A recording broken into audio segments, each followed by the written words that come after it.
آنے لگے تھے۔ حضرت علی نے جب درخواست کی تو آپ نے حضرت فاطمہ کی مرضی دریافت کی۔ وہ چپ رہیں۔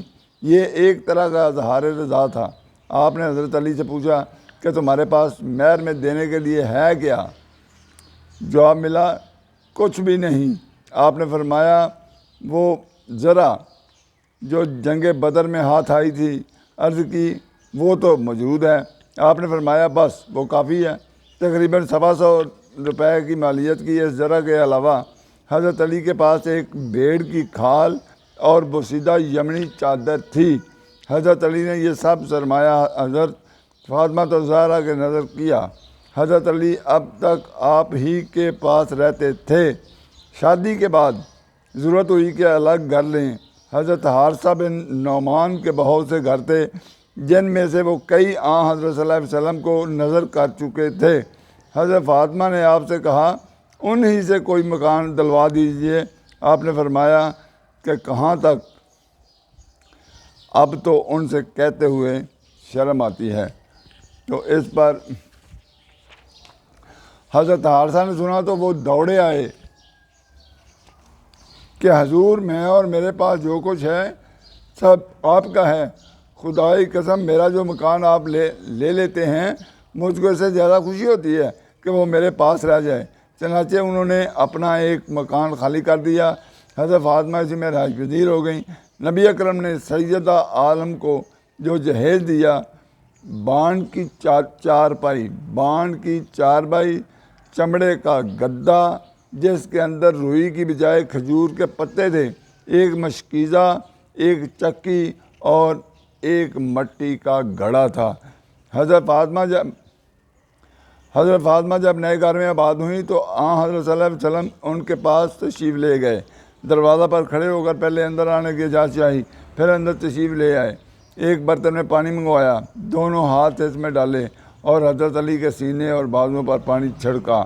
حضرت فاطمہ کو لایا، وہ شرم سے گھبرا سی گئی۔ ان پر بھی پانی چھڑکا اور فرمایا کہ میں اپنے خاندان سے سب سے افضل شخص سے تمہارا نکاح کیا ہے، یہی چادر میرا کفن۔ ایک دفعہ ایک مسلمان خاتون نے اپنے ہاتھ سے ایک چادر بن کر آپ کی خدمت میں پیش کی۔ آپ نے ضرورت مند ہو کر اس کا تحفہ قبول کر لیا۔ اسی وقت ایک غریب مسلمان نے عرض کیا کہ یا رسول اللہ، یہ مجھے عنایت ہو۔ آپ نے اسی وقت اتار کر اس کے حوالے کر دی۔ صحابہ کو یہ بات ناگوار گزری اور اس شخص سے کہا کہ تم جانتے تھے کہ آپ کے اس کی حاجت تھی اور آپ صلی اللہ علیہ وسلم کسی کا سوال رد بھی نہیں فرماتے، تم نے کیوں مانگی؟ وہ بولا، ہاں، میں نے تو برکت کے لیے لی ہے کہ یہی چادر میرا کفن ہوگی۔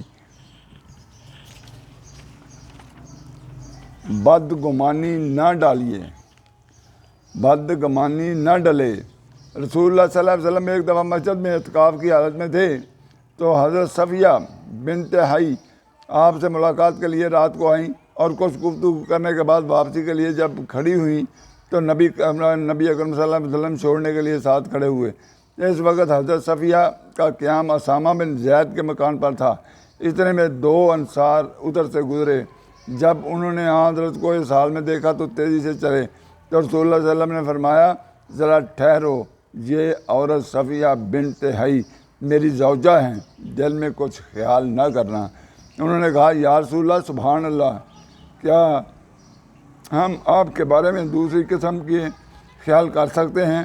آپ نے فرمایا، شیطان انسان کے جسم میں خون کی طرح دوڑتا ہے، مجھے اندیشہ ہوا کہ کہیں تمہارے دل میں میری طرف سے کوئی بدگمانی نہ ڈال دے۔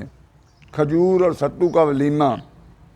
حضرت صفیہ کے نکاح میں رسول پاک صلی اللہ علیہ وسلم نے جب ولیمہ کا کھانا کھلایا تھا تو صرف کھجور اور ستو کا تھا۔ عدل و انصاف کے پیغام رساں۔ یوم الجمعہ 17 رمضان 2 ہجری کو صف بندی ہوئی۔ نبی صلی اللہ علیہ وسلم ملاحظہ کے لیے صفوں کے سامنے سے گزرے تو دیکھا کہ ایک انصاری صف کے آگے بڑھے ہوئے ہیں۔ حضور کے ہاتھ میں پتلی سی چھڑی تھی۔ انصاری کے پیٹ پر چھڑی لگا کر کہا، برابر ہو جاؤ۔ اس نے کہا یا رسول اللہ مجھے تو اس سے سخت تکلیف ہوئی، حضور عدل و انصاف کے پیغام رساں ہیں، میں تو بدلہ لوں گا۔ حضور نے فرمایا اچھا، کہا حضور کرتا اٹھائیں۔ حضور نے کرتا اٹھایا تو اس نے آگے بڑھ کر جھٹ حضور کے بطن اطہر کو چوم لیا۔ حضور نے پوچھا یہ کیا؟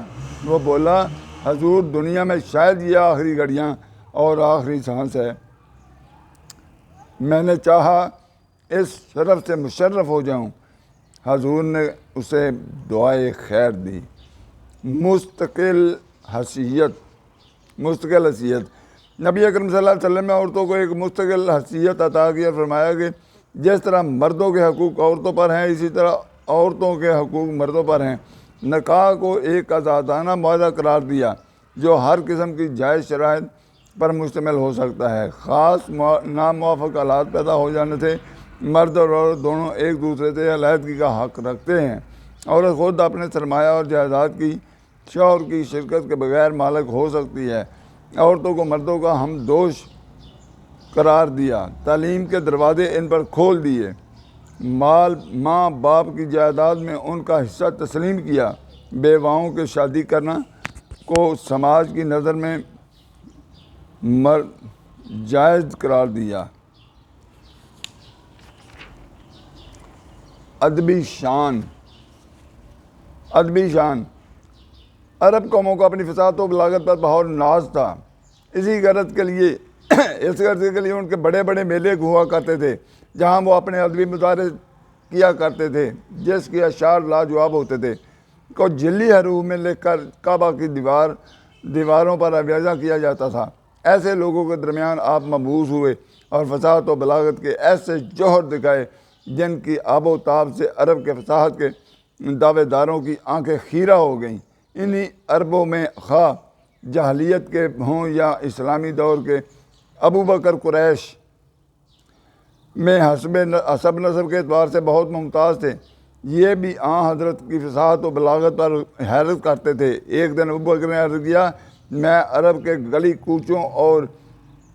کوچے اور یہاں کے بازار گھوم چکا ہوں، فصحا کے بلیغ سے بلیغ کلام بھی سن چکا ہوں، لیکن آپ کی فصاحت و بلاغت کے مقابلہ میں سب کو ہیج پایا۔ یہ ادبی شان آپ میں کس نے پیدا کی؟ کس نے آپ کو یہ معجزاتی بیان سکھائے؟ آپ صلی اللہ علیہ وسلم نے فرمایا میرے پروردگار نے مجھے ادب سکھایا اور اعجاز بیان سے آراستہ و پیراستہ کیا۔ جہاز جو عربی ادب میں بہت بلند درجہ رکھتا ہے، حضرت صلی اللہ علیہ وسلم کی فصیح و بلیغ کلام کا نقشہ اس طرح کھینچتا ہے۔ خدا نے آپ کے کلام میں لطافت و محبت کی چاشنی پیدا کی تھی اور اس کی مقبولیت کو شرف عطا کیا تھا۔ اس میں شرینی، دل آویزی اور تشنگی اور چستگی بھی جمع تھی اور سننے والے کو حضور علیہ السلام سے دوبارہ کہلوانے کی ضرورت محسوس نہ ہوتی۔ آپ کے کلام میں وقار اور توازن برقرار رہتا اور کسی کلمہ میں کوئی لغزش نہ ہوتی۔ آپ کی فصاحت کا نہ کچھ دشمن مقابلہ کر سکا اور نہ کسی خطیب کو آپ کی فصاحت کی ہمسری کی ہمت ہوئی۔ آپ طویل خطبوں کو موزوں و مجمل کلام میں بیان فرماتے۔ آپ نے صداقت و واقعیت کو کبھی اپنے ہاتھ سے جانے نہ دیا۔ حضرت کے کلام میں جس قدر راست بازی، انصاف پسندی، نفع رسانی اور رضانت وقار کا پہلو غالب تھا، اتنا کسی اور کے کلام میں نہ پید تھا۔